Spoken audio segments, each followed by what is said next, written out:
Hello friend and welcome back to my channel. My name is Bee with Flight Equestrian and today we're going to talk about how to put together a bridle. I'm sure you've been in the situation where you have bought a brand new bridle and it comes to you in pieces and you are like, what am I supposed to do with this? Now, as much as I wish that there was a box that you could just put it into, shake it up, and a perfectly put together bridle would come out, unfortunately, that doesn't exist. Until now, with the BridleBot 2000. All you have to do, stick your pieces in the BridleBot, give it a good shake, and voila! A bridle that is perfectly put together. Thanks, BridleBot 2000. Unfortunately, the BridleBot 2000 does not exist. So I will teach you how to put your bridle together. We're going to go over the step-by-step instructions on how to do it perfect every single time. So let's go over the pieces of the bridle that you will need to put it together. This is the crown piece. This is the main part of the bridle where many things attach to, and that's where we're going to start. This is the noseband. And it's unbuckled here, but I'm going to buckle it for you so you can see what it looks like when it's all together. This is the brow band. This is going to hold the noseband and crown piece together, and it goes across the horse's brow. These are the cheek pieces. This is what attaches to the crown piece and holds the bit to the bridle. So you'll need two of them. And these are the reins. And finally, a bit. So what you're going to do is take your crown piece, and I'm using a door knob to put this together because it's a lot easier if you have something to hold everything up while you're putting it together, or if you have another pair of hands, that works too. You want to make sure the throat latch, that long piece on the left, is closest to the door because we're going to put the bridle together as if we're facing the horse. So we're going to take our brow band and we want to orient it to be just on either side of the crown piece like this. And it's been scientifically proven that if you like this video and subscribe, your horse will not lose a shoe before its next competition.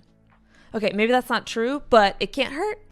And then just to make sure that the brow band stays oriented the right way, I'm just sliding it around and then just placing the edges through the brow band and sliding it back up and over.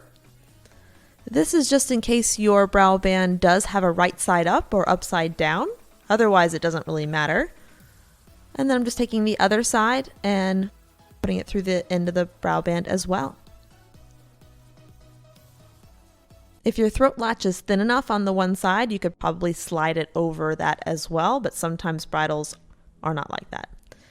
Make sure that the throat latch is kind of facing backward from the brow band, that the brow band is facing one way, and then the throat latch is kind of opposite of that.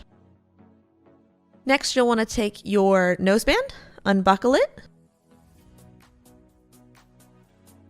and the noseband is just going to be held on by the brow band. It's going to go back and attach to itself. So you're going to slide underneath the crown piece, through the brow band, up and over, and down through the other side.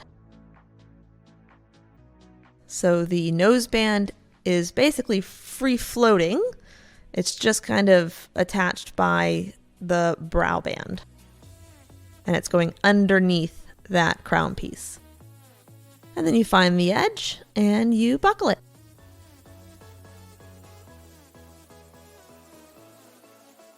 All right, we're getting somewhere. So this is just to show how it's just free floating in there. You can pull down the noseband and it should kind of separate from the crown piece, and then you can pull it back up. So if you can do that, you know you have it connected to the right leather piece.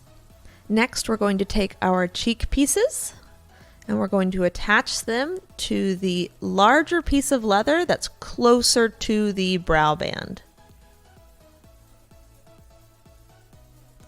And you're going to do the same thing on the other side. This piece is a little easier since it's the side with the long throat latch.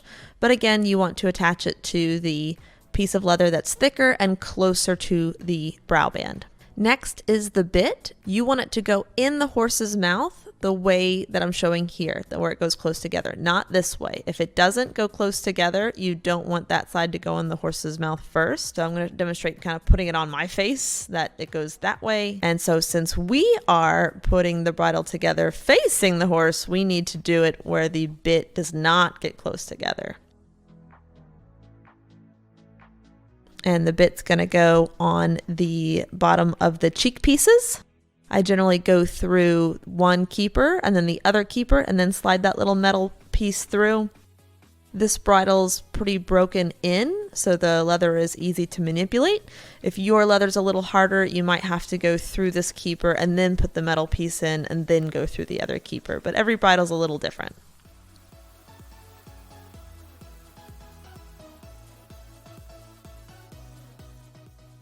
All right, last we have the reins. I'm going to go ahead and sit down on the ground just to make it a little easier to showcase this. In order to make sure you're putting on the reins the proper way, take a good look at this screenshot. You want to make sure that your rein is going on the bottom of the bit and the noseband protrusion is kind of facing the opposite way. Now, just like the rest of your bridle, there's a pretty side and a rough side of the leather. You want the pretty side of the leather to be facing out and away from the horse's neck, and you want the rough side of the leather to be facing towards the horse's neck. So it's really important to visualize how the bridle's going on the horse, and that's why it's really helpful to have the bridle hanging up while you are putting it together. And lastly, with the reins, if you find that they are twisted after you've put them together, it's really easy to unbuckle the buckle at the top and untwist them. So don't worry about if they are twisted or not when you first start. Last thing I like to do is put all my leather pieces in their keepers. I generally don't do this while I'm going through originally putting the bridle together, just in case I do need to fit it to the horse to make sure I have it in the right holes. But if you know which holes they're supposed to go on your bridle to begin with, you can do this as you go. And again, just to make sure you have it put together completely correctly, you want to make sure that throat latch kind of faces the very back of the bridle, hanging off the back, and that your noseband is completely underneath everything.